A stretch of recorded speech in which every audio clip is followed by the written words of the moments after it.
الحمد لله رب العالمين والصلاة والسلام على أشرف الأنبياء والمرسلين وعلى آله وصحبه أجمعين.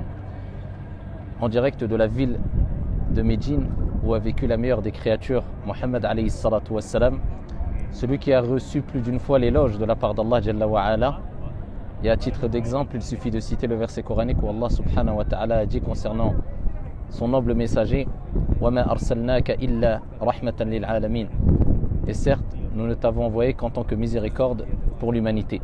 Cette ville où non seulement le prophète a vécu, mais aussi les compagnons et aussi les hommes qui ont marqué l'histoire et qui ont fait partie des trois meilleures générations.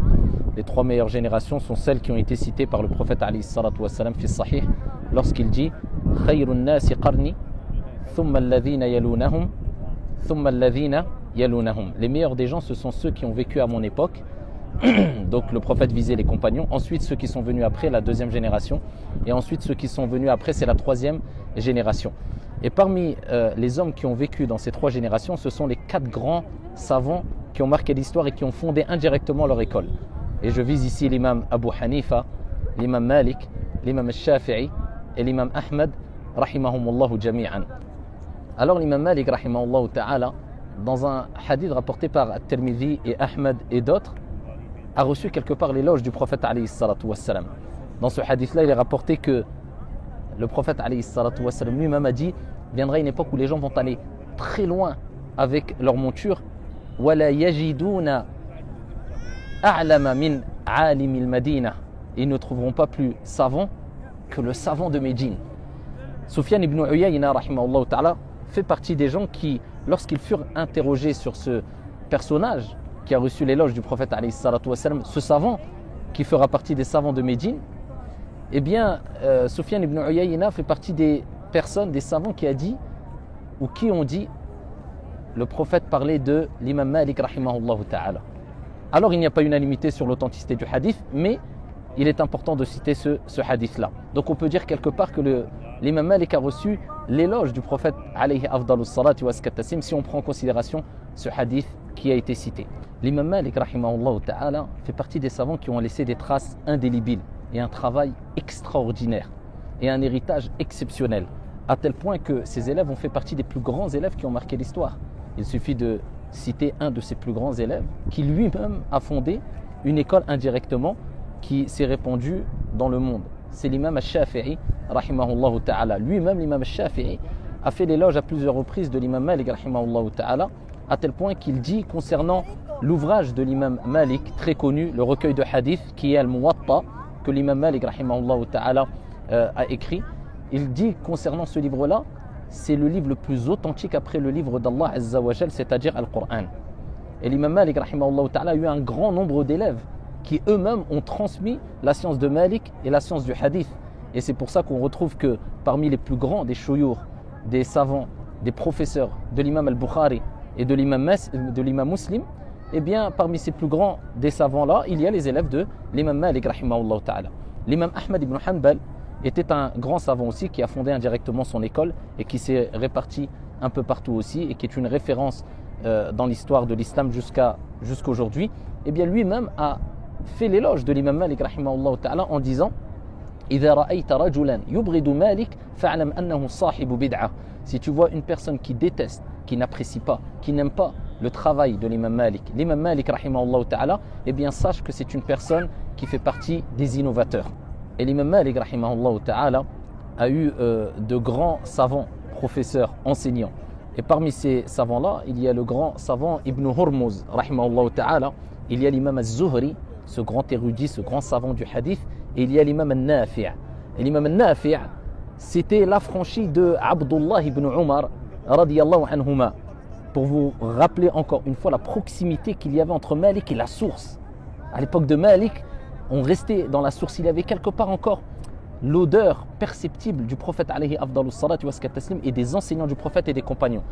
À tel point qu'il est rapporté que Malik ainsi que Nafi', qui lui-même, vous imaginez, l'imam al-Nafi' rahimahullah ta'ala, affranchi de Abdullah ibn Umar, a pris l'enseignement de Abdullah ibn Umar, ce compagnon, et qui lui a transmis les informations à l'imam Malik rahimahullah ta'ala. Donc la méthodologie de Malik, l'école de l'imam Malik a été influencée par les avis aussi, entre autres, de Abdullah ibn Umar, Aisha radiyallahu anha wa ardaha et d'autres. Et ici, l'imam Malik avec l'imam al-Nafi' font partie de la chaîne, comme l'a rapporté l'imam al-Bukhari et d'autres, qui est une des chaînes, si ce n'est la chaîne de transmission la plus authentique d'après leur dire. C'est ce qu'on appelle la chaîne de transmission as-silsilatu al-dhahabiyya, la chaîne de transmission en or.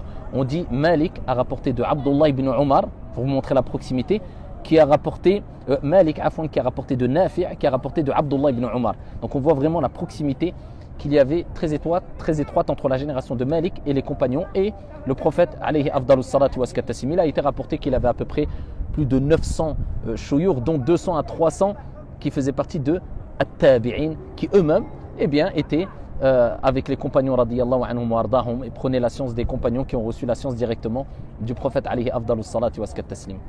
Et l'imam Malik rahimahullah ta'ala, ce qu'il faut retenir et qui a marqué son enseignement, sa méthodologie, c'est son comportement. Il a été éduqué dans le bon comportement et il a transmis le bon comportement et il en a fait une priorité. À tel point que sa mère, qui était une femme pieuse et vertueuse, et ce qui nous rappelle l'importance et la responsabilité qu'ont les mères de famille, la mère de l'imam Malik, rahimahullah ta'ala, elle-même, elle envoyait l'imam Malik apprendre la science alors qu'il était très jeune. Et il disait, l'imam Malik, rahimahullah ta'ala, elle me mettait la imama et elle me mettait les habits des étudiants en sciences pour le mettre en condition. Et ensuite, elle l'envoyait vers un de ses grands cheikhs, un des grands savants de l'époque, qui était Rabi'a, rahimahullah ta'ala, radiyallahu anhu, et elle disait fata'allam min adabihi qabla ilmihi. Cette fameuse parole, et prend la science de son comportement, de sa moralité avant sa science. Et ça, c'est resté une référence chez l'imam Malik, rahimahullah ta'ala, et il enjoignait, comme il est rapporté une fois, il a dit à un jeune Quraysh en disant apprends le comportement, les bonnes moralités avant al-ilm, avant la science. Et Ibn Wahb, qui était un grand savant, imam de l'imam Malik, rahimahullah ta'ala, nous a rappelé qu'il a pris et il a bénéficié plus du comportement, des bonnes moralités, des bonnes manières de l'imam Malik que de sa science. Ce qui nous rappelle l'importance du bon comportement et de mettre en priorité les bonnes moralités, les bienséances à respecter quand on apprend la science, si on veut vraiment bénéficier au mieux de la science. Et c'était le comportement du prophète alayhi afdalus salatu wa taslim, qui a reçu l'éloge d'Allah quand il lui a dit wa innaka la'ala khuluqin azim, et certes tu es doté d'un comportement imminent, énorme. Et donc il a suivi cette voie-là, l'apprentissage, l'enseignement du bon comportement et de la bonne moralité, et il avait ce comportement avec ses élèves, et ici il avait ce comportement avec ses professeurs. Il est rapporté qu'une fois Rabi'a, un de ses savants, un de ses shuyukh, ici a été invité par Al-Amir, le gouverneur de Médine, et Al-Amir ici a demandé à Rabi'a de venir avec l'imam Malik, rahimahullah ta'ala. Et l'imam Malik, rahimahullah ta'ala, donc a remarqué que ici l'imam Malik, rahimahullah ta'ala, a remarqué que Rabi'a avait quelque part une appréhension où il ne voulait pas trop. Il a montré des signes qu'il ne voulait pas trop ici que l'imam Malik se rende avec lui, car il gardait un certain respect entre professeurs et élèves, etc.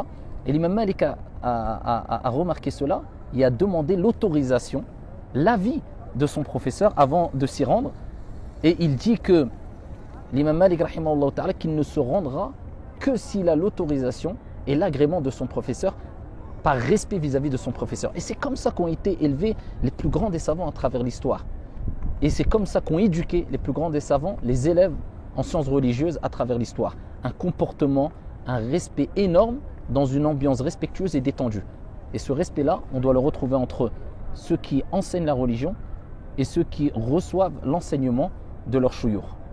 Et cela n'empêchait pas l'imam Malik, rahimahullah ta'ala, d'avoir une ambiance assez stricte lors de ses assises de sciences. C'était une ambiance très respectueuse lorsqu'il donnait des cours et des enseignements. L'imam Malik, rahimahullah ta'ala, jusqu'à ce qu'il a été rapporté que Harun Rashid, à son époque, ce grand homme très respecté, avait demandé à l'imam Malik, dans une version, certains n'acceptent pas cette version et disent que c'était une autre raison qui s'est passée, mais dans ici les kutub, dans les livres qui relèvent la biographie de l'imam Malik, on trouve cette version-là. Il est rapporté que Harun Rashid a demandé à l'imam Malik, rahimahullah ta'ala, de se rendre chez lui afin de lui rapporter le hadith. C'était comme ça qu'ils interpellaient les grands savants en disant viens me citer des hadiths, m'enseigner le hadith, que ce soit le Muwatta ou les hadiths qui sont dans le Muwatta ou autre. Et l'imam Malik, rahimahullah ta'ala, avait dit cette fameuse parole qui, si elle a été rapportée de l'imam Malik rahimahullah ta'ala, on la prend en compte. Et si ce n'était pas le cas concernant cette situation spécifique, c'est une phrase qui reste une référence et à prendre en compte dans tous les cas. Et il dit Al-ilmu yu'ta wa la ya'ti. La science, eh bien, on doit aller vers elle et ce n'est pas la science qui vient vers nous. Et c'est ce que doivent comprendre beaucoup de gens. Al-ilm, c'est quelque chose d'extrêmement important qui a énormément de valeur auprès d'Allah tabaraka wa ta'ala.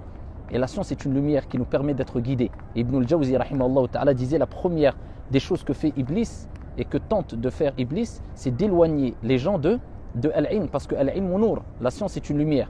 Et s'il écarte les gens de la science, il les a écartés de la lumière, il se retrouve dans les ténèbres et il fait d'eux ce qu'il veut. Donc al-ilm, c'est quelque chose d'extrêmement important qui a énormément de valeur. Donc la science ne vient pas vers les gens, mais les gens doivent faire l'effort de venir vers la science avec un grand respect vis-à-vis de ceux qui transmettent la science afin de bénéficier au maximum de la science à travers la bénédiction qu'ils vont bénéficier dû à leur comportement vis-à-vis de cette science. Et l'imam Malik rahimahullah ta'ala aussi, il nous a donné à plusieurs reprises une grande leçon concernant la sincérité, al-ikhlas. C'était quelqu'un qui ici qui réunissait entre al-ilm ou al-amal. Et c'était ça qui était répandu chez les savants vertueux qui mettaient en application la science avec sincérité. Il est rapporté qu'il passait les nuits du vendredi, d'accord, pour se préparer au mieux à cette journée bénie qui est la journée du vendredi, qui passait ses nuits ou une grande partie de ses nuits en prière et qu'il avait des actions qu'il gardait entre lui et Allah subhanahu wa ta'ala, et c'est ce qui est demandé. Il ne faut pas que toutes nos actions, nos actes d'adoration soient dévoilés au grand jour, mais il faut garder toujours une part de nos actes d'adoration, de nos actions dont personne n'en a connaissance si ce n'est Allah jalla fi'ula. Et il dit, l'imam Malik rahimahullah ta'ala, il nous montre la sincérité à adopter quand on apprend la science. Il dit ma ta'allamtu al-ilm illa li nafsi. Je n'ai appris la science que pour moi, pour que ça soit bénéfique pour moi-même. Et ça, c'est une erreur dans laquelle tombent beaucoup de personnes, c'est-à-dire le fait d'apprendre la science en ayant l'intention tout de suite de la transmettre. Je vais étudier la science, je vais m'inscrire dans une université islamique religieuse afin d'être un prédicateur, afin d'être un imam, afin d'être... L'imam Malik rahimahullah ta'ala nous rappelle qu'on apprend la science pour que ça soit bénéfique pour nous. Si déjà tu as pu apprendre la science pour qu'elle te soit bénéfique à toi et ensuite à ta famille, tu as tout gagné. Allah Jalla wa ala dit dans le Coran, Qu anfusakum wa ahlikum naran. Préservez vos personnes ainsi que vos familles.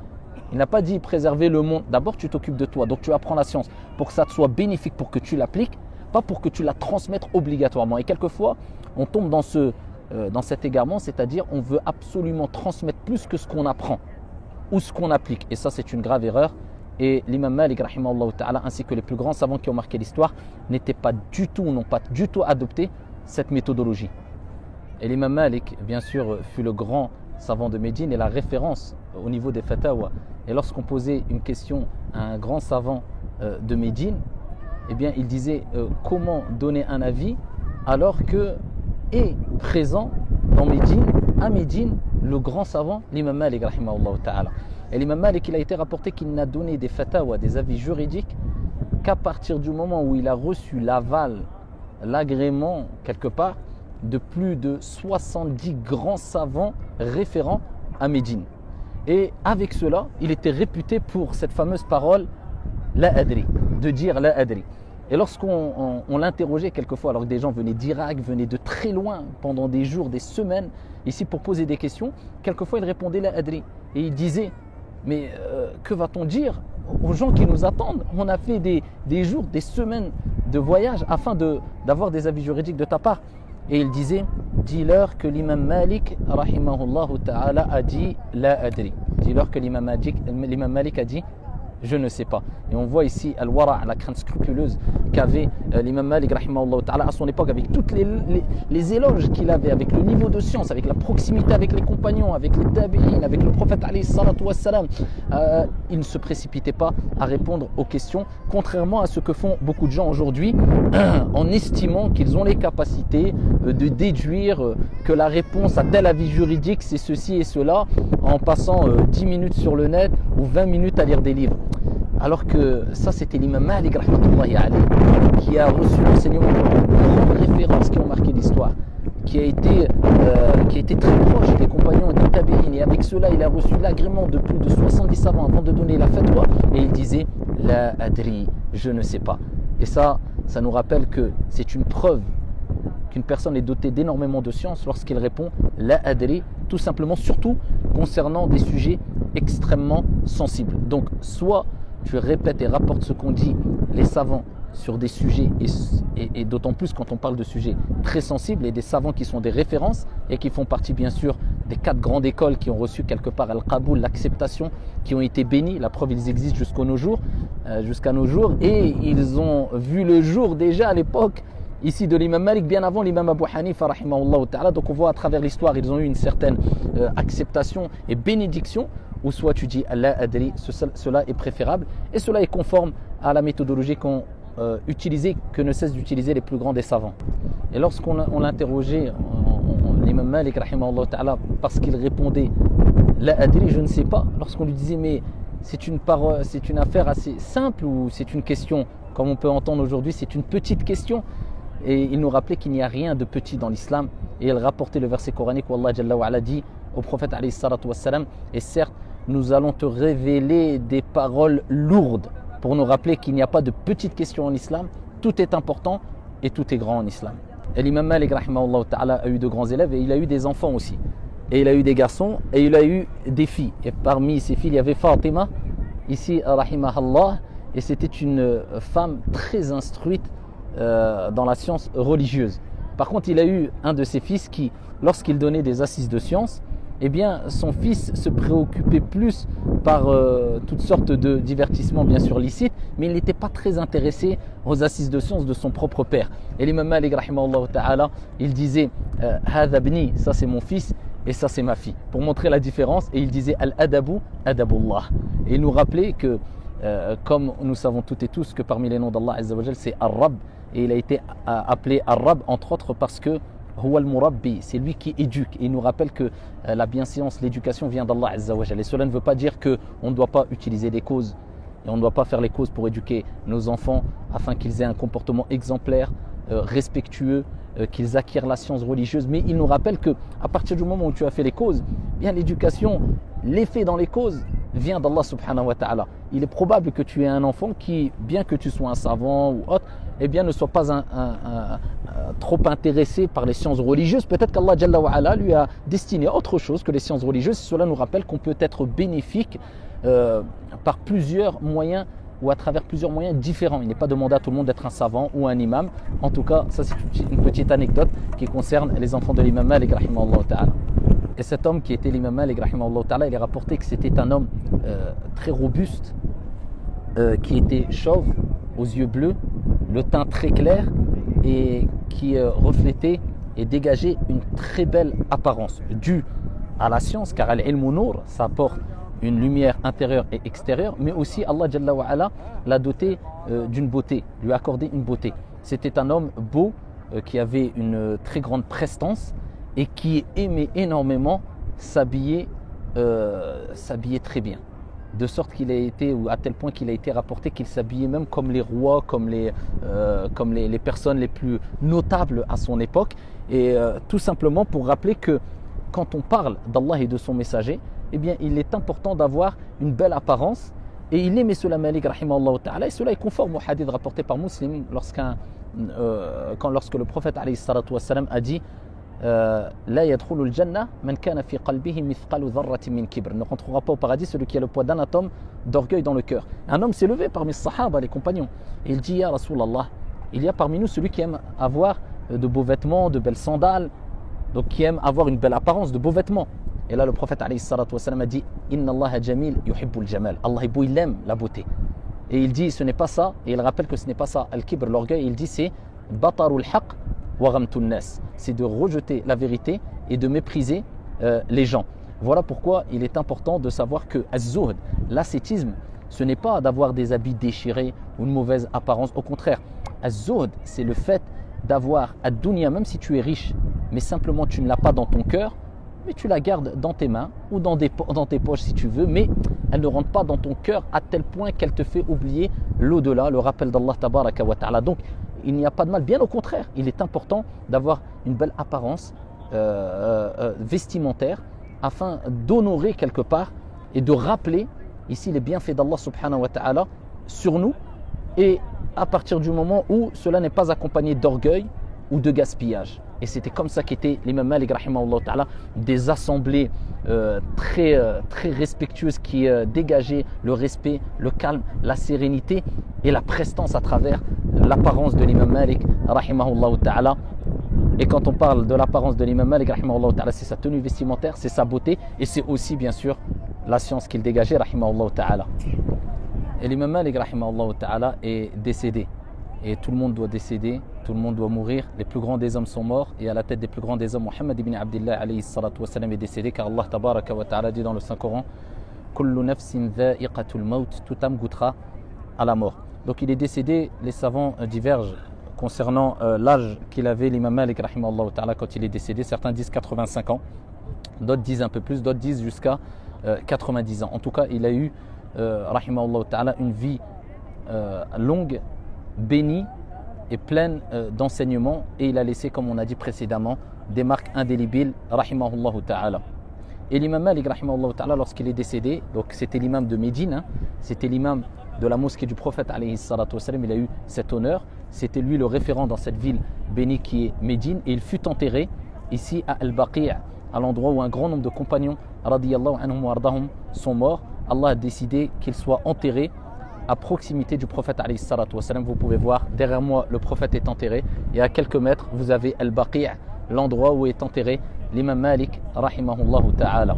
Et concernant l'école de l'imam Malik, c'est une école de droit, de fiqh, qui est basée, et là il est extrêmement important de le comprendre, pas sur des jugements qui sont spécifiques à l'imam Malik seulement, mais sur des qawa'id, c'est-à-dire des règles et des fondements qui ont été mis en place par l'imam Malik rahimahullah ta'ala et retranscrits par les plus grands élèves de l'imam Malik, qui nous permettent de déduire des jugements.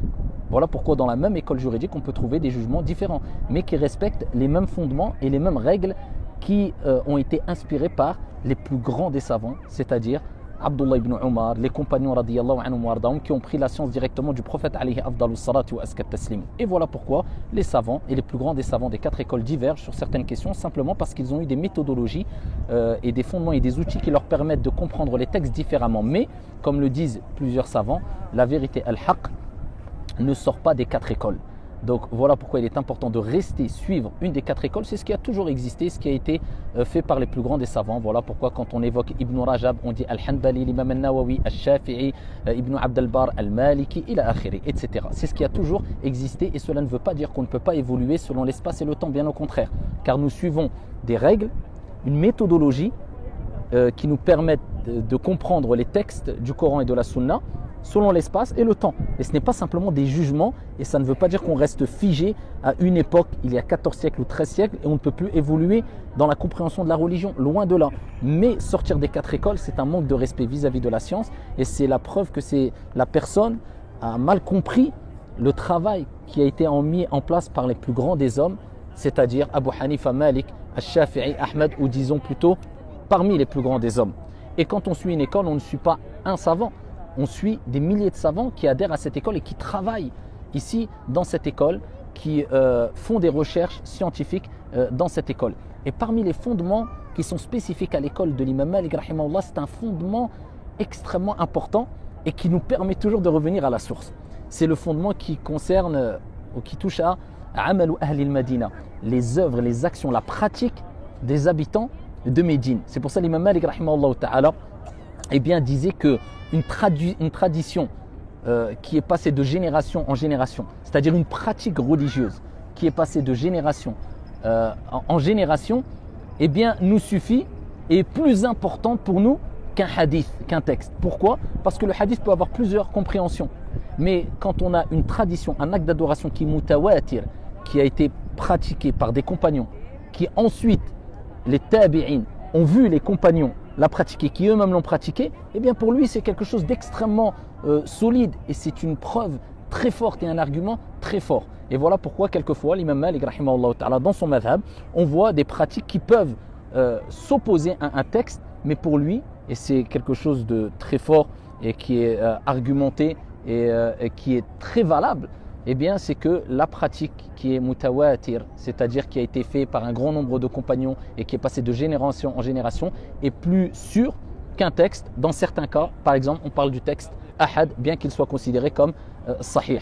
Donc l'imam Malik rahimahullah ta'ala avait même dans sa pratique toujours cette référence à la pratique des compagnons radiyallahu anhum ardahum, ce qui nous rappelle encore que l'école de l'imam Malik est basée beaucoup sur et revient beaucoup à la source, tout en sachant que l'imam Malik a une école juridique qui fait partie des écoles qui ont le plus de fondements, donc qui permettent de nous avoir plusieurs, qui ont permis aux savants d'avoir plusieurs avis juridiques sur une même question quelquefois, et qui nous rappellent que al-madhhab il est wasi', alhamdulillah il est vaste, et quand la personne se retrouve dans une difficulté, eh bien il peut avoir recours à un autre avis juridique tout en restant dans la même école, en respectant les règles de l'école, en ayant une certaine cohérence dans sa pratique religieuse et une certaine sincérité dans sa pratique religieuse, et cela nous permet d'éviter de suivre nos passions, ce qui est strictement interdit en islam, parce que si on n'a pas une référence d'une école juridique, eh bien on va les piocher un peu partout et prendre ce qui nous arrange tout le temps, et ça n'a jamais été la méthodologie qu'ont emprunté les plus grands savants. Ils ont étudié, ils ont voyagé, c'est pas pour chercher les avis qui nous arrangent le plus,